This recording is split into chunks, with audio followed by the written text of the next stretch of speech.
প্রতিদিন আমরা একটা করে হজ আর একটা করে উমরা করতে পারি। প্রতিদিন একটা করে হজ একটা করে উমরা করা সম্ভব।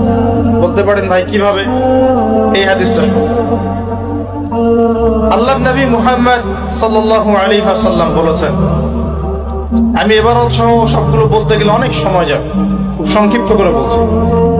যে ব্যক্তি ফজরের নামাজ জামাতের সাথে পড়ে, বলেন আমার সাথে, যে ব্যক্তি ফজরের নামাজ জামাতের সাথে পড়ে, এরপর সালাম ফিরানোর পরে ওই জায়গায় বসে থাকে, সালাম ফিরানোর পর ওখানেই বসে থাকে, বসে বসে আল্লাহ পাকের জিকির আজগার তাসবিহ তাহলিল করতে থাকে। ধরেন আপনি আয়াতুল কুরসি পড়লেন, 3 কুল পড়লেন, ঠিক আছে, আপনি সুবহানাল্লাহ পড়ছেন, আলহামদুলিল্লাহ পড়ছেন, আল্লাহু আকবার পড়ছেন, মানে যেগুলো জিকির আজগার, মাসনুন জিকির আজগার, যেগুলো অথেন্টিক প্রমাণিত। প্রয়োজনে বসে কোরআন তেলাওয়াত করলেন, কিছুক্ষণ আল্লাহর কাছে দোয়া করলেন, এভাবেও হতে পারে। এভাবে করার পর সূর্য উঠে গেল। ধরেন জামাত আপনাদের এখানে কয়টায় হয়? হ্যাঁ, 5:50 বা 55 এরকম না?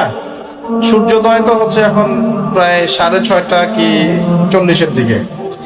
ধরেন 7টা পর্যন্ত আপনি জিকির আজগার করলেন, নামাজ ধরলেন, ধরে সকাল 7টা পর্যন্ত ওইখানেই আপনি আছেন মসজিদে, জিকির আজগার করছেন, তাসবিহ তাহলিল করছেন, কোরআন তেলাওয়াত করছেন, একটু দোয়া করছেন, ঠিক আছে?